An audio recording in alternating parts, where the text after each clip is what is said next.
안녕하세요. 미세 플라스틱 발표를 맡은 16학번 이해철입니다. 네, 박수. 네, 프로그램 개요와 그리고 프로그램 내용으로 해서 차근차근 진행해 나가겠습니다. 먼저 프로그램 목표는 만호세를 대상으로. 중심으로 미세 플라스틱에 대해 이해를 시키고 환경 오염에 대한 경각심을 갖게 하고 또 미세 플라스틱의 위험성을 인지하고 줄여나가기 위한 행동을 실천하는 프로그램을 찾습니다. 그리고 교구로는 잠깐만, 해철아, 그냥 내가 하면서 얘기할게. 네. 여러분들, 우리 해철이 지난번에 우리 발표할 때 해철이 들었어요? 다른 학생 하는 거? 한 번 들었나? 네, 맨 처음에만 들었습니다. 한 번 듣고 지난 시간에 안 들었는데, 프로그램 목표를 인지, 정서, 행동의 측면에서 이렇게 쓴 거, 다른 학생도 이렇게 쓴 사람 있었어요? 내가 기억이 없었던 것 같아. 그리고 내가 프로그램 목표를 꼭 쓰라고 뭐 이렇게 적시하지 않았던 것 같은데, 지금 해철이가 이렇게 인지정서 행동의 측면에서 환경의 문제 프로그램에 대해서 목표를 딱 세우고 가는 거는 뭐 아는 거긴 하지만 그래도 좋게 느껴집니다. 좋아요. 우리가 결국 환경의 문제는 알고 또 마음으로 정서로도 이것이 내 것이 되어야 하고 그것이 행동까지 가야 되고, 물론 행동 이전에 뭐 태도라든가 라는 말 쓰기는 해요. 내가 행동은 못해도 바로 행동은 못해도 그런 태도를 갖게 한다.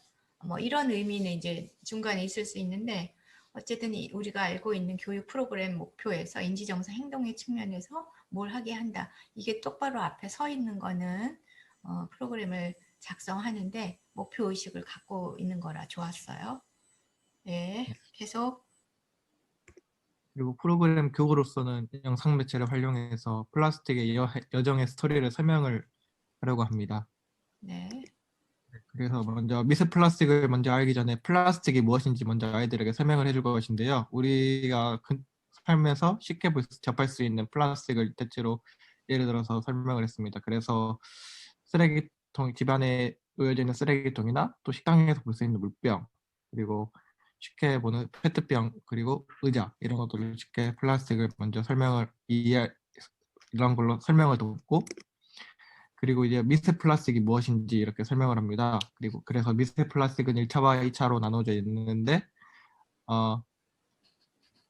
1차 미세 플라스틱으로는 너무 엄청 쬐깐한 미세 플라스틱이라는 것과, 또 2차 미세 플라스틱은 플라스틱이 쪼개져서 나온 부속물이 2차 미세 플라스틱이라는 것을 아이들에게 간단하게 설명을 해줍니다.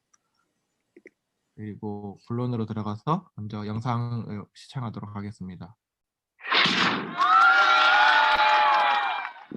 These are microbeads. They're little pieces of plastic smaller than a grain of sand, and they're everywhere. You might be swishing them around in your mouth or rubbing them in your face. Yuck! Microbeads are in lots of stuff, but they show up most in personal care products. Face soap and body wash, toothpaste. You could even be filling in those smile lines with the plastic in age-defying makeup. Companies put them in these products as exfoliants or just for texture, but there's no proof they even help. And you might not realize that you're using them unless you know what to look for. But the biggest problem with microbeads is that they're designed to go down the drain. They're so small, most water treatment plants can't capture them, so billions are ending up in our waterways every day. And even worse, these tiny bits of plastic act like sponges, soaking up the toxics around them. So a single microbead can end up being 1,000,000 times more toxic than the water around it. Once in our waterways, they get eaten by fish and other animals and could make their way right back to you in your sushi. How's that for the circle of life? So why do companies put these plastic microbeads in their products to begin with? Well, for one, plastic's cheaper than the natural exfoliants we used to use. Plus, it's an excuse to sell more stuff. Those natural exfoliants worked so well, you could only use them once a week. Microbeads are smooth enough to use every day, which means you run out quicker and have to buy more of that product. Sure, we can try to avoid products with microbeads, but isn't the bigger problem what companies put on the shelf in the first place? The good news is some companies are already removing plastic microbeads from their products. And many places are considering outright bans. No matter where you live, there are ways to take action. Come on, we don't need the beads. Let's get them out of our stuff, out of our waterways, and out of our bodies. 비드가 미세 플라스틱이니? 비드.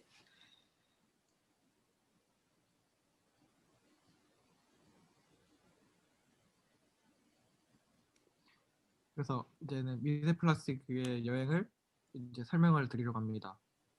소리 조금만 크게 말소리가. 네. 이제 먼저 미세 플라스틱은 우리가 양치할 때 치약에도 미세 플라스틱이 있어서 그 양치질을 할 때 입속을 여행을 합니다. 치약과 함께.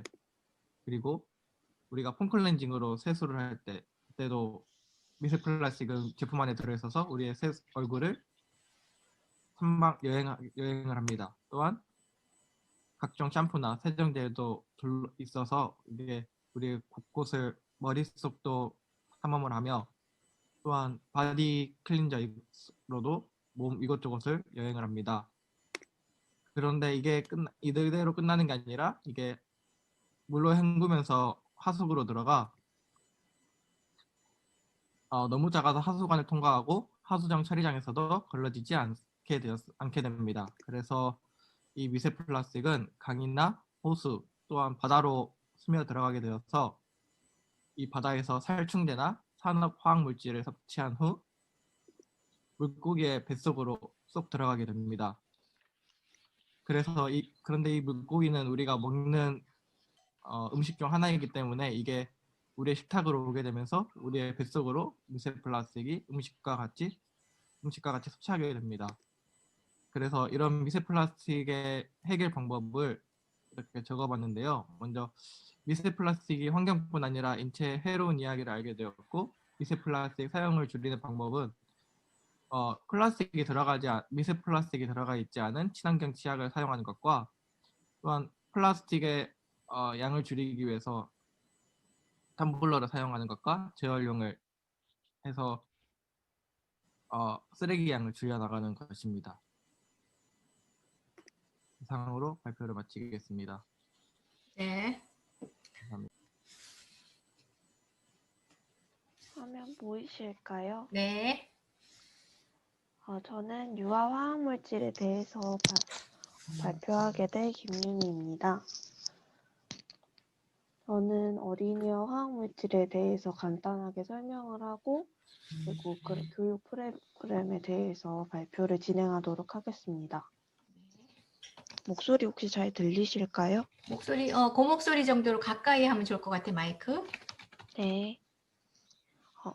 저는 이제 다양한 제품들이 끊임없이 나오고 있는 현대에 아이들이 그만큼 접하는 화학물질의 수가 다양하게 늘어나고 있는 추세인데요. 특히 아이들은 다양한 공간에서 24시간 화학물질에 노출되는데 어른들보다 화학물질을 해독하는 능력이 떨어지며 신진대사가 빠른 아이들은 화학물질에 민감할 수밖에 없습니다. 그렇기에 알레르기나 비염으로 고생하는 아이들의 수도 늘어났고 아이들에게 화학물질에 대해 알려주고 화학물질에 적게 노출될 수 있는 방법에 대해 아이들의 눈높이로 알려주고자 프로그램을 계획했습니다.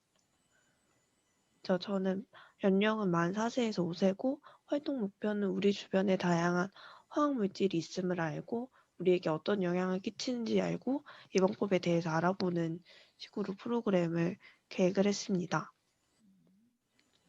먼저 도입으로는 사진 자료와 함께 화학물질이 무엇인지에 대해서 이야기를 나누고 이 과정에서 화학물질이 우리 주변에 있음을 알려주고 아이들이 있는 반에서 화학물질이 들어있는 교구나 가구들을 직접 찾아보는 활동을 하고요. 전개로는 화학물질이 우리 몸속에 들어가면 어떻게 되는지에 대한 것에 대해 설명을 하고 이러한 노출을 예방하기 위해서는 어떻게 해야 할지에 대해서 간단한 활동을 하면서 탐구해보는 시간을 가집니다. 그래서 활동을 2가지 정도를 제가 준비를 했는데요. 하나는 이제 화학물질 없애기 위해서 아이들이 할 수 있는 행동이 그렇게 많지는 않잖아요. 그래서 제일 중요한 화학물질에 접촉을 하고 그 접촉한 손을 깨끗이 씻는 것에 대해서 집중을 해서 손 씻기가 얼마나 중요한지 알려주는 실험 같은 거를 아이들이 직접 해보게 하고요. 또 다른 걸로는 화학물질이 들어가지 않은 천연 손소독제 만들기 활동을 해서 아이들이 직접 자기가 만든 손소독제를 가지고 갈 수 있도록 하는 프로그램 두 가지를 준비를 했습니다. 그래서 마무리로는 직접 만든 손소독제를 사용하고 오늘 한 활동에 대해 이야기를 나누는 식으로 프로그램을 계획을 했습니다. 먼저 이거는 좀 짧게 만든 시연까지는 아니고 이런 식으로 예시를 해서 사진 자료를 준비를 했는데 이렇게 아이들에게 화학물질이 어떤 거냐고 물어보고 그런 것에 대해 얘기를 하고 간단하게 아이들 수준에 맞춰서 화학물질에 대해 설명을 하고 또 화학물질에는 유해 성분이 들어가 있다는 것을 알려주고 왜 아이들에게 화학물질이 위험한지에 대해서도 이렇게 간단한 사진 자료를 보면서 이야기를 나누는 식으로 하고요.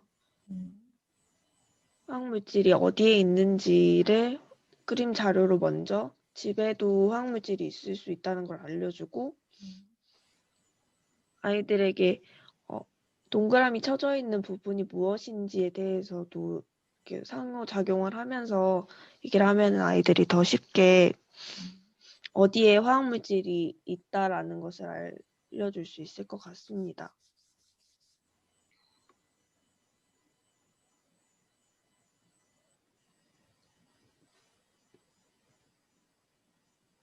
이런 식으로 사진 자료를 통해서 아이들과 이야기를 나누고 교육 프로그램 활동을 순서를 정리를 해봤는데요. 근데 제가 준비한 거는 과학 실험 같은 건데 아이들도 쉽게 따라할 수 있도록 간단한 실험인데요. 비누에 도망가는 화학물질이라는 이름을 붙여서 준비물은 물비누, 주방세제, 후춧가루, 유리그릇, 물, 색종이, 연필, 사인펜, 가위 등이 있고요. 어떤 식으로 진행을 하냐면 종이에 손 모양으로 그림을 그린 뒤에 가위로 오리고 그 종이를 그릇에 넣고 물을 부어요. 그 다음에 후춧가루를 뿌립니다. 여기서 후춧가루를 화학물질이라고 아이들에게 얘기를 해주고요.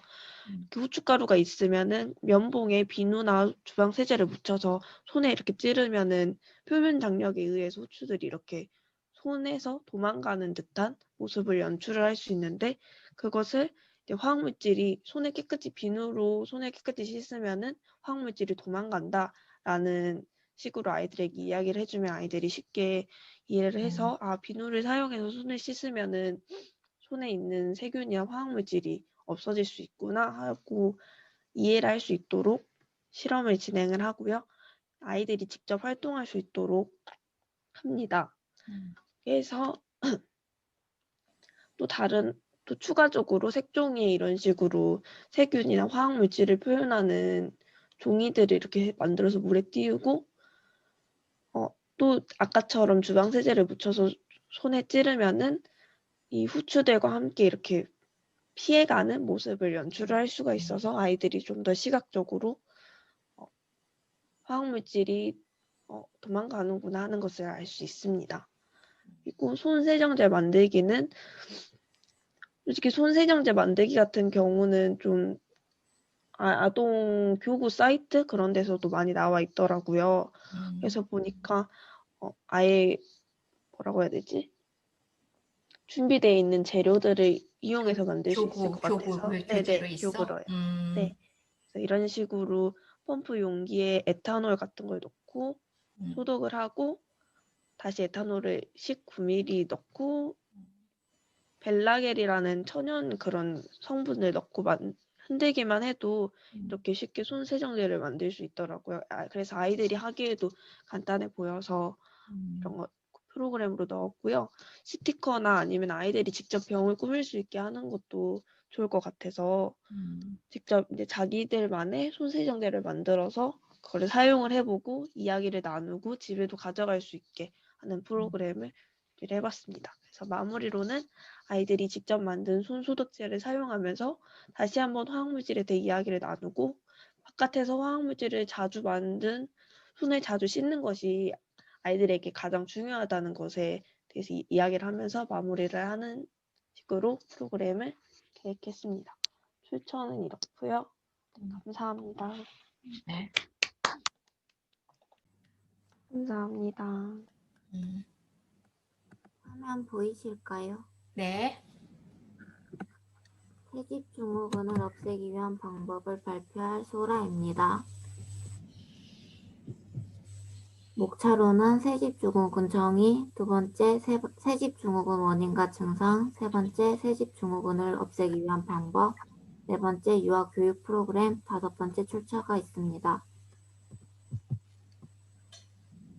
이거 앞부분은 저번에 발표했었던 건데 넘길까요, 교수님? 아니 그냥 괜찮아요. 다시 한번 그대로. 첫 번째 새집증후군 정의로는 새집증후군이란 새로 지은 집에 입주하였을 때 그 전에 없던 이상 증상들이 몸에 나타나는 것을 통칭합니다. 즉 집안의 공기 오염에 의한 반응 중 화학 물질에 의한 반응을 말합니다. 새집증후군의 원인은 휘발성 화학 물질입니다. 이 중에서 폼알데하이드가 대표적인 원인 물질로 폼알데하이드는 자극성 냄새를 가진 무색이 기체로 불에 잘 녹는 특성이 있습니다. 주로 방부제나 접착제의 원료, 실내 장식을 위한 스프레이식 페인트가 주로 문제가 되며 폼알데히드를 함유한 건축자재를 사용한 새집의 경우 수년 동안 폼알데히드가 실내로 방출됩니다. 새집증후군 증상은 아토피, 피부염, 천식 등 기존의 알레르기 질환이 악화되거나 특별한 이유 없이 두드러기가 생깁니다. 눈, 코, 후두 및 기도 점막의 자극에 의해 증상이 나타납니다.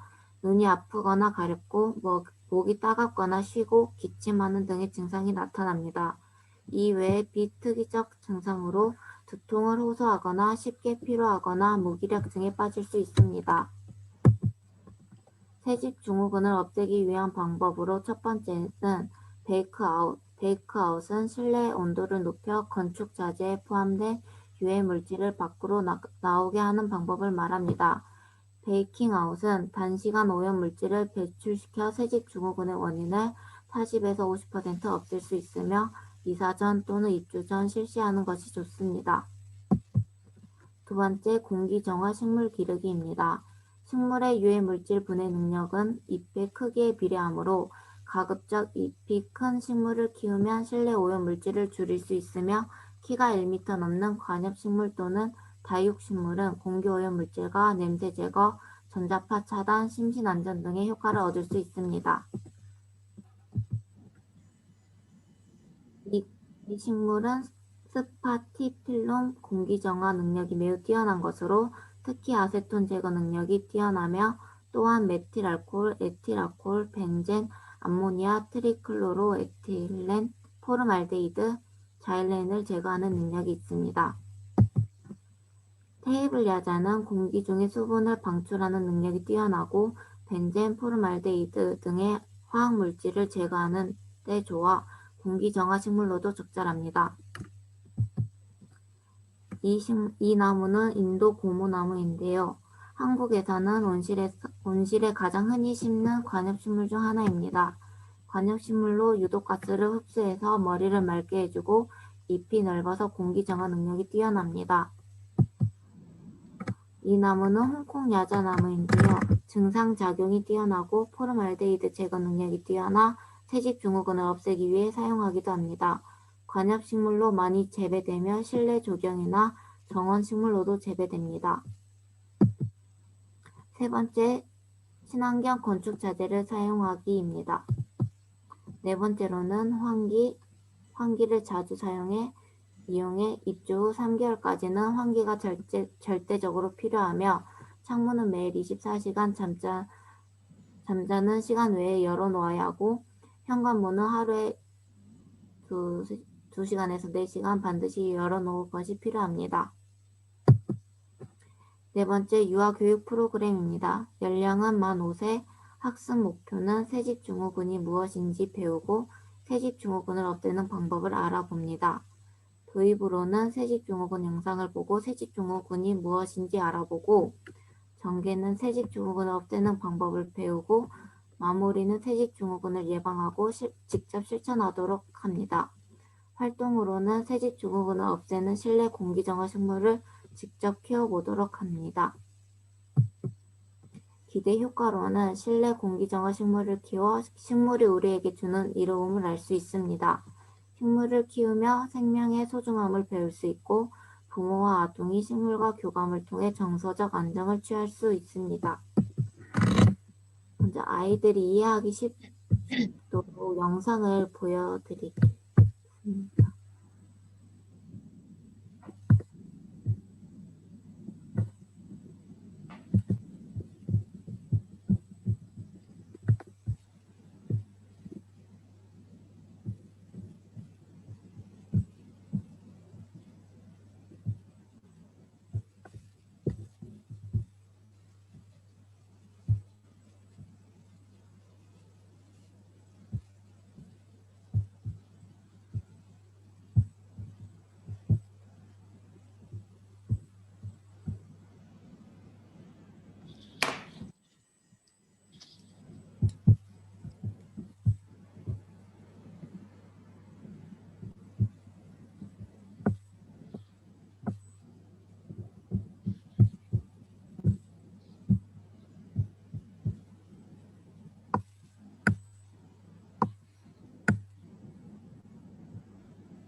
흥부와 놀부, 새집 증후군 편. 옛날 옛적 어느 마을에 흥부와 놀부 형제가 살고 있었어요. 놀부는 부자였지만 마음씨가 고약했고 흥부는 가난했지만 착했답니다. 어느 날 흥부는 다리를 다친 제비를 고쳐주었고 제비는 고마운 마음에 금은보화가 가득 담긴 각시를 선물해 주었어요. 아이고, 이게 뭐야? 여보, 박에서 금은보화가 나왔어요. 이 소식을 들은 놀부는 흥부처럼 되고 싶어서 집 앞에 앉아있는 제비의 멀쩡한 다리를 일부러 부러뜨렸어요. 흥부 녀석이 제비 다리를 고쳐주어 금은 보화를 받았다지? 옳거니, 우리도 얼른 제비 다리를 고쳐줍시다. 다음 날 놀부가 생각했던 대로 제비가 각시를 물어다 주었어요. 놀부 부부가 무럭무럭 자란 닭을 열자 으리으리한 새 집이 나타났어요. 어머나, 새 기와집이네. 하지만 새 집을 받고 무척 기뻐했던 놀부 부부는 시간이 갈수록 원인 모를 병 때문에 매일매일 괴로워했어요. 아이고, 머리야. 아이고 간지러워. 알고 보니 제비의 다리를 일부러 부러뜨린 놀부를 골탕 먹이기 위해 도깨비가 새집 증후군이 있는 기와집을 놀부에게 주었던 것이었어요. 괴로워하는 놀부와 놀부 아내를 본 마음씨 고운 흥부는 놀부에게 새집 증후군을 없애는 데 좋은 방법인 베이크아웃을 알려주었어요.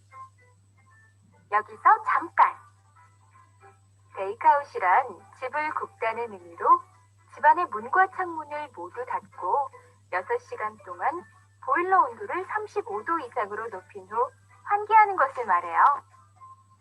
흥부의 도움으로 새집 증후군으로부터 벗어난 놀부는 지난날을 반성하고 흥부 가족과 사이좋게 살았답니다. 집안의 환경오염 물질을 내보내는 베이크아웃으로 세집 증후군을 예방하세요.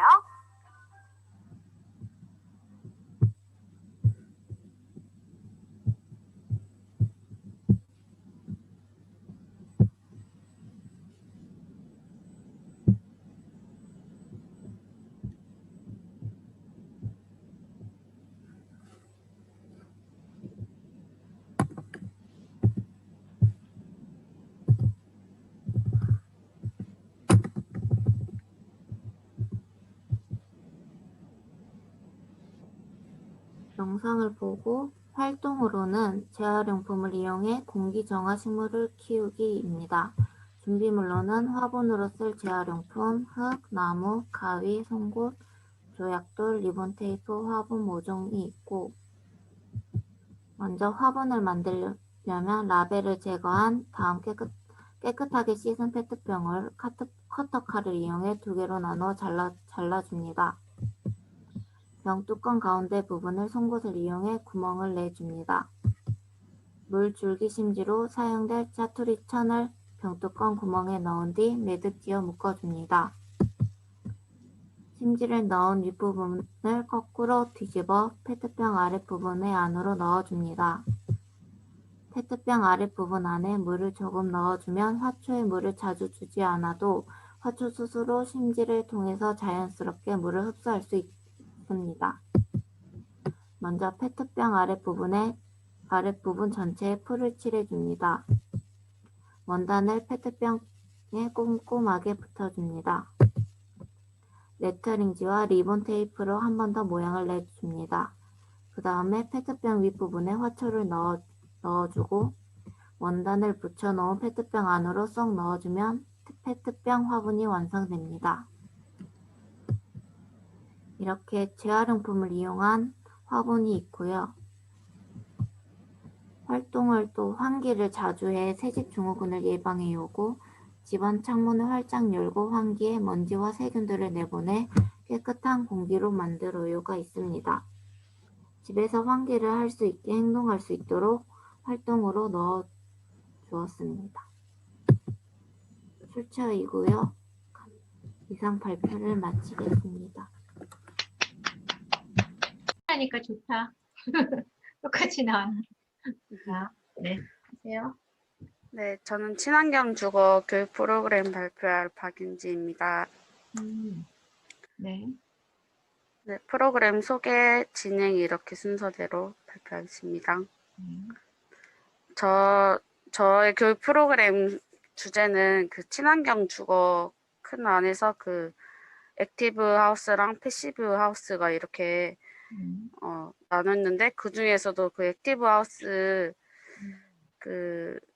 에 있는 그 태양열 주택을 바탕으로 이제 주제를 잡았고요. 세상 연령은 만 5세. 목표는 화석 에너지와 친환경 에너지에 대하여 알 수 있다. 태양 에너지에 대해 관심을 가진다. 태양 에너지를 이용한 주택을 알 수 있다. 방법은 이야기 나누기 활동과 미술 활동을 통해서 프로그램 진행할 예정입니다. 이렇게 화석 에너지, 친환경 에너지, 태양열 주택을 이렇게 잡아서 이렇게 이야기를 나누고 그다음에 미술 활동으로 태양열 주택 만들기예요.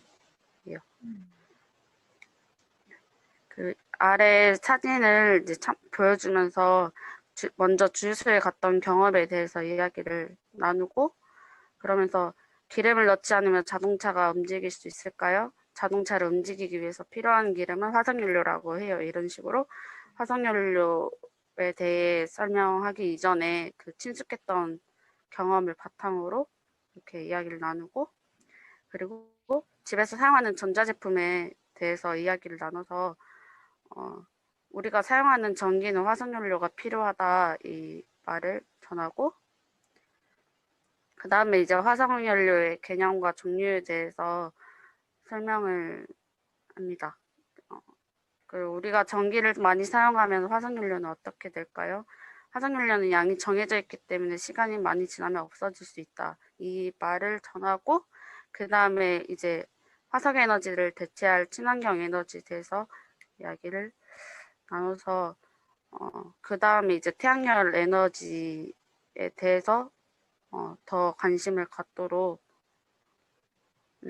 하고, 그 다음 태양열 주택 사진을 보여주면서 본 적이 있는지, 이렇게 태양의 에너지를 주기 때문에 화석연료를 사용하지 않아도 된다고, 이렇게 친환경 에너지 태양열에 대해서 이렇게 설명을 하고, 그런 다음에 이제 미술 활동으로 태양열 주택을 직접 만들어 보는 활동까지, 이렇게 먼저 색종이를 접어서 집을 만들고, 그리고 이 은박지를 여기 지붕에다가 붙여가지고 이렇게 집을 꾸면서 완성을 하고, 그리고 이제 여기 친환경 주택의 연계 활동으로 이제 하면서 생각을 했는데, 그 바람개비를 이렇게 접어서 풍력 발전기와 같이 해서 그다음에 그 집 옆에 이렇게 설치하면은 이제 태양열 주택과 그 풍력 발전기 이렇게 하면 친환경 주택으로 애들이랑 만들어 볼 수 있을 것 같아요. 네, 발표 마치겠습니다. 다시 앞. 기후변화 유학 환경교육 콘텐츠에 대해서 발표할 이수빈입니다. 혹시 들리세요? 네. 조금 소리 크게 해줘도 좋아요. 기후와 날씨, 기후변화 사례, 온실가스란 실천 방안에 대해 발표하겠습니다. 안녕 얘들아, 지구가 위기에 처해 있다는 소식 들었니? 너희와 함께 환경오염 예방을 도와줄 도우미 나비요정이야. 만나서 반가워. 자, 이제 지구가 아픈 이유를 같이 살펴보자. 그 전에 우리는 기후에 대해 알아볼 거야. 날씨는 그날의 비, 구름, 바람이 어떤지 말해주는 거지만 기후는 오랫동안 나타나는 날씨의 평균 상태를 말하는 거야. 예를 들어 우리나라는 봄, 여름, 가을, 겨울이 있지. 봄에는 따뜻하고 여름에는 햇빛이 세서 덥고 가을에는 바람이 솔솔 불어서 선선하고 겨울에는 찬바람이 싱싱 불어서 춥지. 그런데 전부터 우리나라뿐만 아니라 다른 나라들도 기후가 이상해지기 시작했어. 이걸 이상기후라고 해. 내가 온 이유도 이것 때문이야. 지구가 너무 따뜻해진 탓에 여러 가지 문제들이 일어나고 있어. 우리나라는 여름이 길어지고 있고 겨울은 짧아지고 있어. 그리고 갈수록 비도 더 많이 내리고 태풍도 자주 오고 있지. 제주도의 태풍이 어땠는지 영상으로 보여줄게.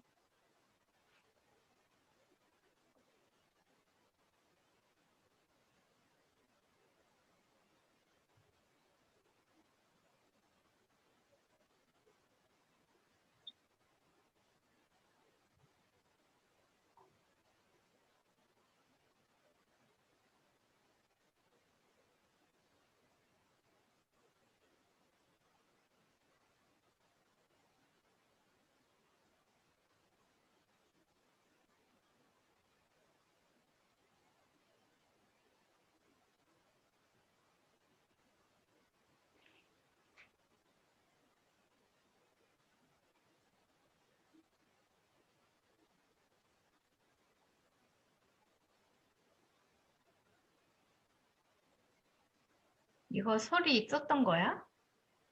영상만 보여주는 거였어? 아, 소리는 안 났었어. 좀 전에.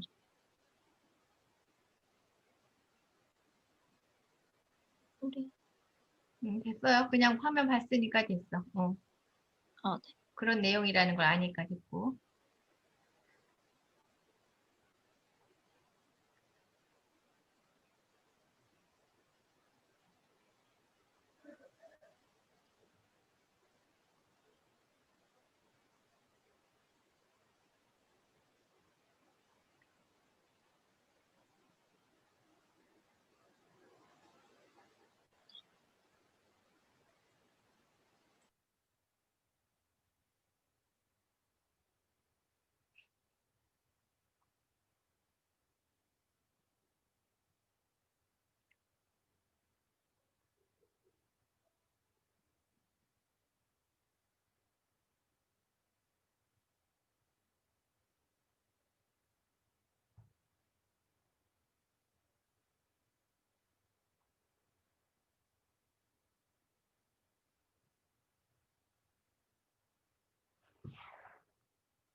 이거는 이제 동영상은 그만 봐도 되겠다. 네, 그런 내용으로 하고. 제주도는 태풍이 자주 오는데 이번에는 이런 태풍이 자주 오면서 제주도 도민들이 피해를 많이 입었단다. 그런데 우리나라만 이런 피해를 입은 게 아니라 전 세계적으로 피해를 입고 있어. 지구 사진을 봐보자. 지구가 전체적으로 따뜻해진 게 보이지? 그중 특히 북극과 남극이 좀 더 빨갛게 색칠이 되어 있는데 빨간색이 더 진할수록 기온 변화가 크다는 거야. 남극과 북극의 기온 변화가 크다는 것을 알 수 있지. 높은 산에 항상 쌓여 있던 만년설이 사라지고 북극의 여름에 얼음을 볼 수 없는 곳이 많아지고 있고 남극에서는 거대한 얼음 덩어리들이 녹아서 남극 대륙에서 바다로 떨어져 나가고 있어. 그리고 눈이 절대 내리지 않는 곳에선 눈이 내리기도 하고 비가 잘 내리지 않았던 곳에 갑자기 많은 비가 쏟아지기도 해. 또 겨울이 점점 따뜻해지고 겨울에도 홍수나 장마 같은 이상 현상이 나타나고 있어. 지구가 뜨거워지면서 이렇게 홍수와 산불이 자주 일어나고 있어. 홍수는 짧은 시간에 비가 많이 내리거나 긴 시간 동안 계속해서 비가 내릴 때 생기는 거야. 또 강물이 마르고 사막처럼 변하게 돼. 이렇게 되면 황사도 더 자주 일어나고 마실 물이 없어진다는 게 큰 문제가 돼.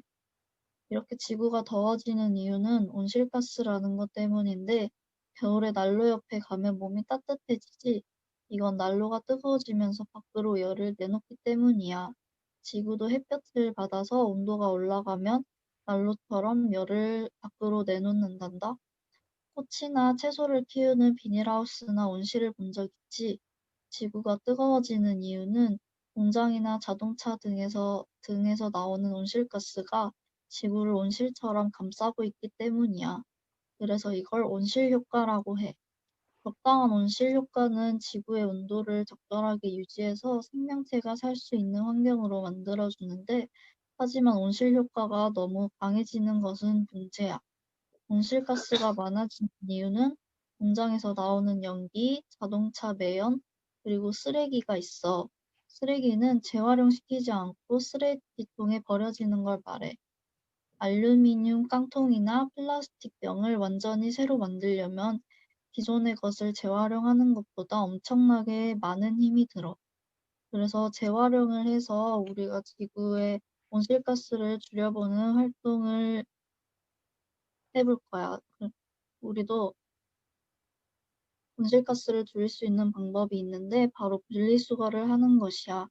플라스틱, 종이, 캔, 휴지통을 주면 각종 쓰레기를 알맞게 휴지통에 넣어주면 돼. 친구들아, 분리수거 어렵지 않았지? 집에서 실천해보기로 하자. 또 한 가지, 집에 가서 가족들에게도 분리수거 방법을 알려주고 어땠는지 친구들과도 이야기를 나누도록 하자. 감사합니다. 네. 안녕하십니까. 미세먼지 대처 방법에 관해 발표할 17학번 최유빈입니다. 미세먼지는 무엇인지, 미세먼지 발생 원인과 미세먼지가 인체에 미치는 영향에 대해 알아본 후 영상을 시청하고 미세먼지 대처하기에 대해 설명해드린 후 유아 교육 프로그램을 끝으로 발표를 마치겠습니다. 머리카락이 50에서 70 마이크로미터인데 미세먼지는 10 마이크로미터 그보다 작고 초미세먼지는 2.5 마이크로미터로 미세먼지보다 훨씬 작은 크기라고 합니다. 미세먼지는 매우 좋음, 보통, 나쁨, 매우 나쁨으로 나누어 볼 수 있는데 나쁨 단계로 넘어가게 되면 실외 활동을 되도록 자제해야 한다고 합니다. 특히 어린이나 노약자, 임산부는 장시간 바깥에 노출되지 않도록 주의해야 합니다. 미세먼지 발생 원인에는 3가지가 있는데 자연적 요인으로는 흙먼지, 꽃가루, 바닷물에서 생기는 소금이 있고 인위적으로는 보일러나 발전시설 등에서 석탄, 석유 등 화석 연료를 태울 때 생기는 매연과 자동차 배기가스, 건설 현장 등에서 발생하는 날림먼지, 공장 내 분말 형태의 원자재, 부자재 취급 공정에서 가루 성분, 소각장 연기 등이 있습니다. 우리나라에서 발생하는 원인으로는 석탄, 석유 등의 화석연료를 태울 때나 공장, 자동차 등이 배출가스와 농촌 등에서 일어나는 불법 소각이 원인입니다. 미세먼지는 주로 가을, 겨울, 봄에 많이 발생하는데 난방 등에 의해 연료 사용량이 증가하여 오염물질 배출량이 증가하고 대기 순환이 불안정하고 강수량이 낮아 미세먼지 제거가 어렵고 추위로 환기가 쉽지 않아 음식 조리 시 발생하는 미세먼지가 증가하는 것이 원인입니다. 미세먼지는 뇌와 눈, 코, 피부, 기관지에 영향을 미치는데요. 뇌에서는 뇌질환을 일으키고 눈은 안구 가려움증 및 염증을 유발합니다. 코는 알레르기성 비염을 유발하고 피부는 모공 확대와 피부염 알레르기를 유발합니다. 기관지는 부정맥 발생과 기침 및 천식을 악화시킨다고 합니다. 영상 보고 오시겠습니다.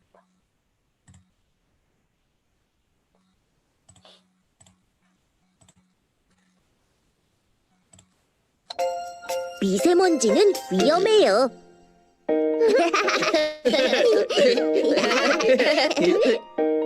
얘들아 안녕?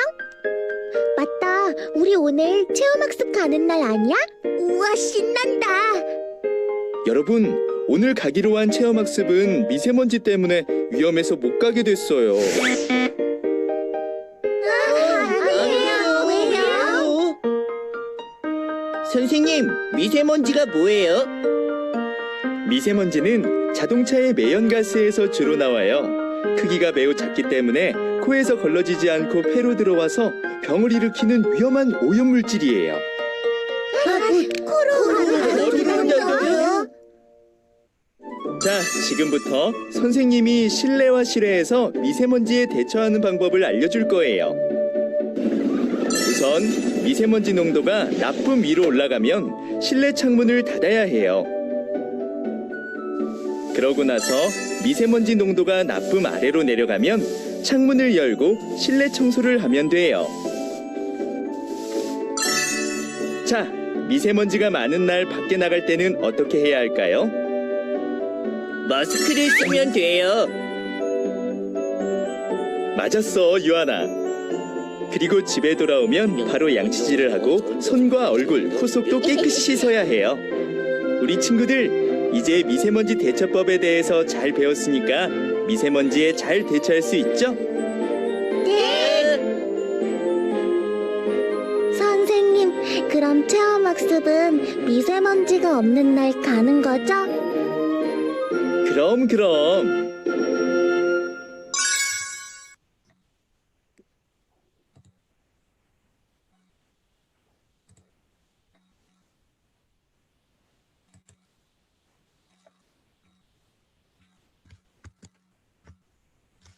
미세먼지는 대처하는 방법이 5가지가 있는데 첫째, 미세먼지 주의보와 경보 발령 시 외출을 지양하고 둘째, 식품의약품 안전처에서 인증한 마스크를 착용해야 합니다. 셋째, 외출 후 미세먼지를 꼼꼼히 털어내고 머리 감기와 가글링을 잊지 말고 해야 합니다. 넷째, 물을 조금씩 자주 마셔야 하고 미세먼지를 배출하고 다섯째, 적절한 환기와 청소로 쾌적한 실내 환경을 유지해야 한다고 합니다. 이 사진은 보건용 마스크를 올바르게 착용하는 방법에 대해 알려주는 사진입니다. 저는 유아교육 프로그램으로 공기정화 식물을 키우는 것으로 구상해 보았는데요. 개운죽이라는 식물이 키우기도 쉽고 습도 조절에 탁월하고 공기정화도 좋다고 하여 개운죽 키우기를 주제로 프로그램을 구상해 보았습니다. 준비물은 투명 플라스틱 컵, 흔히 개구리알이라고 불리는 워터소일을 불릴 그릇, 개운죽, 영유아의 이름이 쓰여진 스티커를 준비합니다. 먼저 그릇에 워터소일을 색깔별로 담고 물에 불려서 준비합니다. 그런 다음 무늬가 없는 투명 플라스틱 컵에 개운죽을 넣고 불려진 워터 소일을 자신이 원하는 색깔을 골라 담아 넣어줍니다. 워터 소일과 개운죽을 담은 컵에 절반 정도만 담길 수 있도록 물을 담아줍니다.